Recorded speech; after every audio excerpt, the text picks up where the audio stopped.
विदुर नीति की ऐसी मान्यता है कि मनुष्य का जीवन बहुत दुर्लभ होता है। ये बड़े भाग्य से प्राप्त होता है। महात्मा विदुर जी धृतराष्ट्र को समझाते हुए कहते हैं कि यह जीवन बहुत अनमोल है।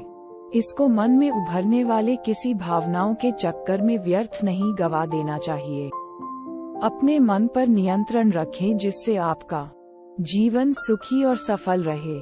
मस्तिष्क के विचारों पर नियंत्रण करना बहुत कठिन कार्य है।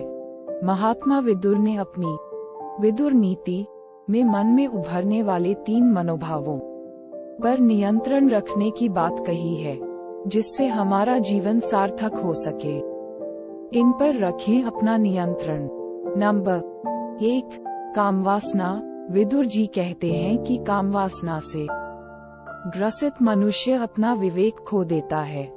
उसमें सोचने समझने की क्षमता का अभाव हो जाता है। उसके द्वारा किया गया कार्य अनैतिक होता है। इसलिए मनुष्य को अपने काम भावना पर नियंत्रण रखना चाहिए, जिससे समाज में उसकी स्थिति अच्छी बने। कामलोलुप मनुष्य अनिद्रा का शिकार हो जाता है। उसका मन किसी भी काम में नहीं लगता है। नंबर 2, क्रोध। विदुर नीति में कहा है कि क्रोध मनुष्य का सबसे बड़ा शत्रु है, क्योंकि ये सबसे पहले अपनी ही बुद्धि को भ्रष्ट करता है। क्रोधी स्वभाव का व्यक्ति हर छोटी छोटी बात पर उत्तेजित हो जाता है। वह बिना सोचे समझे कार्य को अंजाम देता है, जिसके कारण उसे नुकसान उठाना पड़ता है। अगर कोई व्यक्ति क्रोध में होता है तो उसके सामने कही हुई अच्छी बात का भी बुरा परिणाम मिलता है।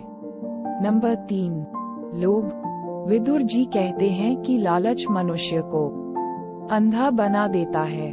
किसी दूसरे का धन हड़पने की इच्छा प्रबल हो जाती है। दूसरों को सुख में देखकर लालची व्यक्ति पश्चाताप से भर जाता है।